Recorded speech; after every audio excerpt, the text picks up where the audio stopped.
We're just 1 week away from the biggest crypto event in the US. And honestly, it feels like an incredible time to be a part of this space. The largest economy in the world is not only embracing crypto, but actively pushing it forward. That's huge. What's even more exciting, Ripple seems to be perfectly aligned with this momentum.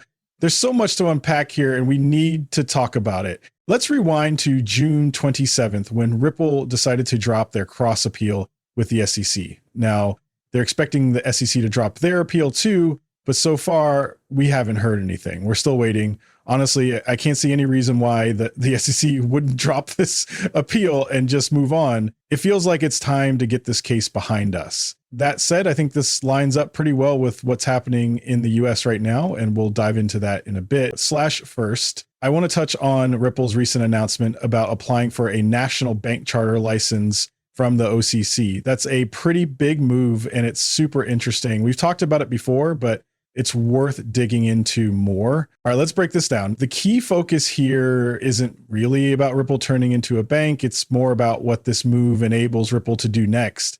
And that's where things get really interesting. They're applying for a FedMaster account, which could give them direct access to hold RLUSD reserves with the Federal Reserve. This would add an extra layer of security and help build long-term trust in RLUSD. Pretty big deal, right? Now, we'll dive deeper into this in just a bit. There are a few other things happening soon, like what's coming up around July 14th or that week that tie into all of this. So stick around because it's all connected and you want to keep this in mind. Let's talk about July 14th. Mark your calendars because it's shaping up to be a huge week for crypto.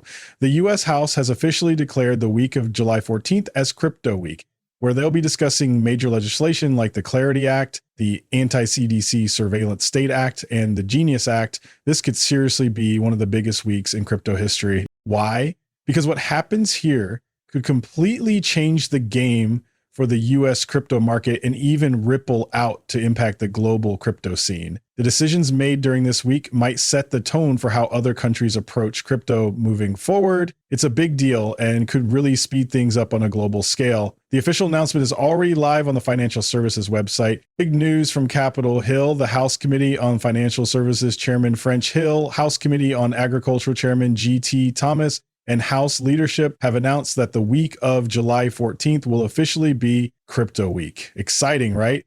Here's what they had to say. We're taking historic steps to ensure the US stays at the forefront of innovation. We can't wait to see what Crypto Week brings to the House. After years of hard work in Congress, we're making big strides with landmark legislation to create a clear regulatory framework for digital assets. This framework is all about protecting consumers and investors, setting clear rules for issuing and using dollar-backed payment stablecoins, and ensuring Americans' financial privacy by permanently blocking the creation of a central bank digital currency, CBDC. Funny enough, it's interesting to see stablecoins and CBDCs mentioned together here, almost like they're totally different things. I want to thank my colleagues in Congress and the Trump administration for their partnership and leadership. I'm also ready to collaborate with the Senate as they push forward with their standalone market structure legislation, aiming to get it done by the end of September. House Republicans are making big moves to advance President Trump's vision for digital assets and cryptocurrency. During Crypto Week, 3 major bills are up for discussion: the Clarity Act,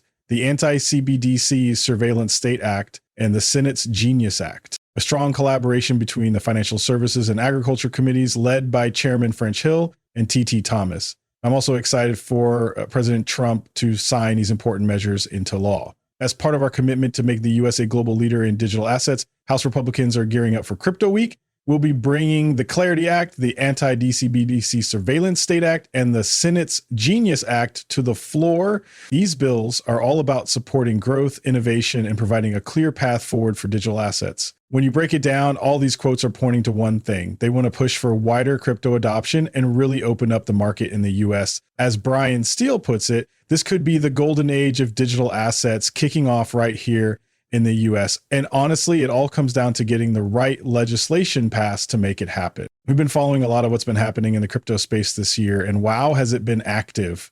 Looking back at all the developments from April, May, and June alone, 2025 is already shaping up to be a huge year for crypto, and we're only 7 months in. Honestly, it's crazy to think about how much the US government has been working on crypto regulations, It feels like a complete 180 compared to just a few years ago. And if you thought things were slowing down, think again. Crypto Week has been packed with major legislative moves, and there's more on the horizon. According to Eleanor Tourette, the next 2 weeks are going to be big for crypto in Congress. Next Wednesday, the Senate Banking Committee is holding a market structure hearing, and we might even see a discussion draft take shape. Next week kicks off the House's big crypto week, and there's plenty to watch for. This week is already shaping up to be exciting with a full committee hearing on market structure led by the banking GOP. Mark your calendars. It's happening Wednesday at 10 a.m. EST.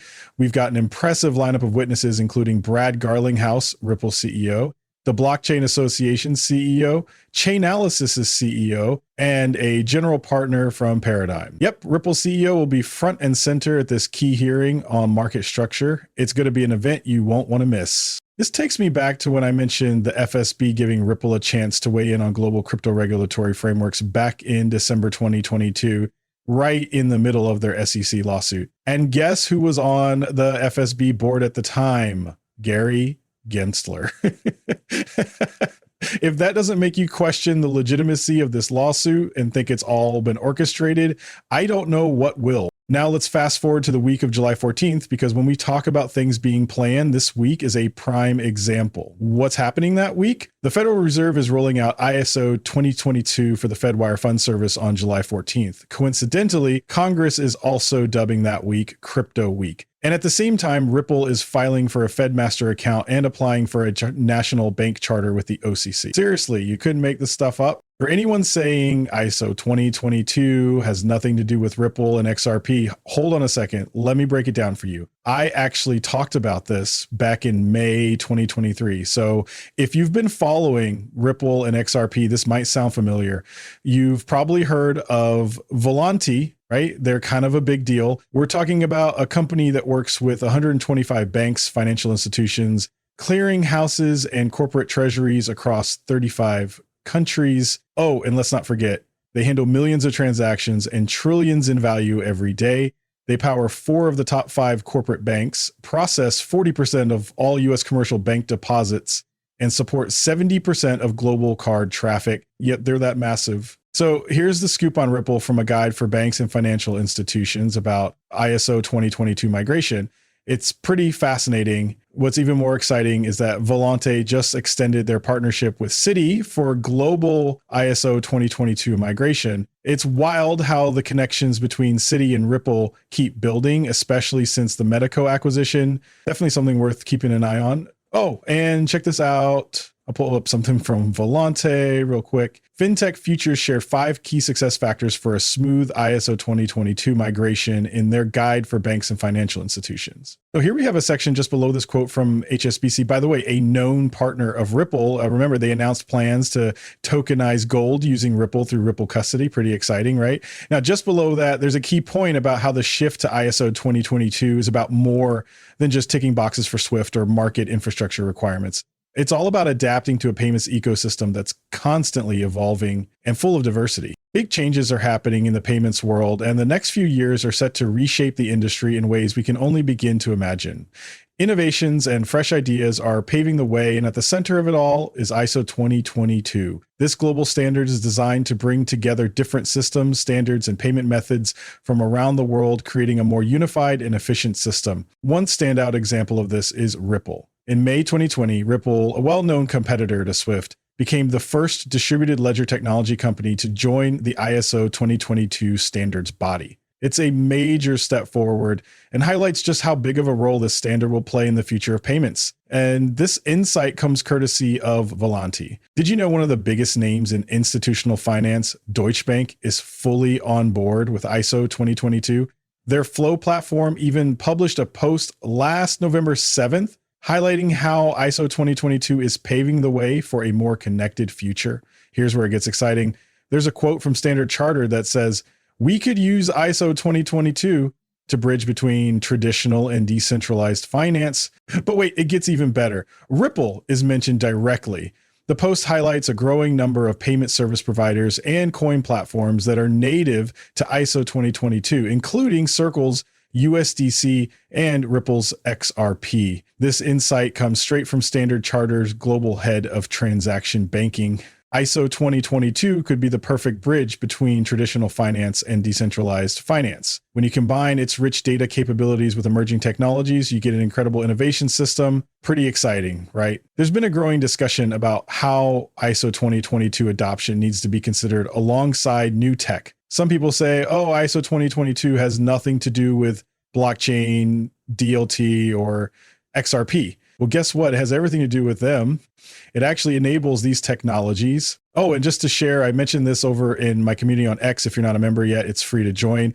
I even got 100% confirmation from a major bank employee on how critical ISO 2022 will be. I was just talking about this. What's even more fascinating is that they specifically mention Ripple and XRP right alongside Circle's USDC. Fun fact, Standard Chartered was an early investor in Ripple back in 2016. Plus, Zodiac Custody from Standard Chartered is actually part of Ripple Custody. Oh, and did I mention that Ripple was the first DLT-backed platform to become ISO 2022 compliant? The connections here are pretty major. And here's something interesting. Deutsche Bank and Standard Chartered made a big move on April 21st to expand their crypto operations. This isn't the first time we've seen major banks diving into crypto services, especially those connected to Ripple. Even back in January, Bank of America's CEO mentioned they were eager to explore crypto-based payments too, if regulators gave the green light. It's clear that we're witnessing something big.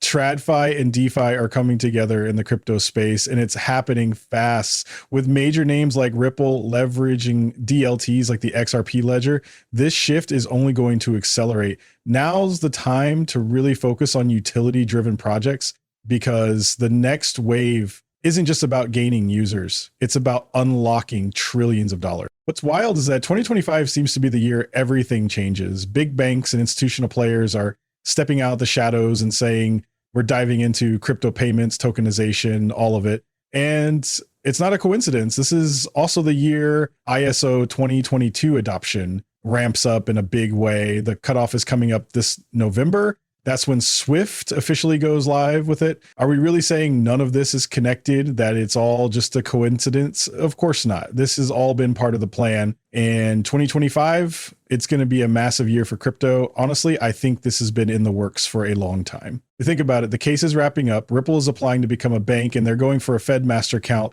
At the same time, we're seeing July 14th, Crypto Week, lining up perfectly with the implementation of ISO 2222 for Fedwire Fund Service. You really can't make this stuff up. With that said, I hope you enjoyed this video. Don't forget to like, subscribe, and turn on notification so you don't miss out on more free content. Thanks for watching, and I'll catch you next time. Peace out.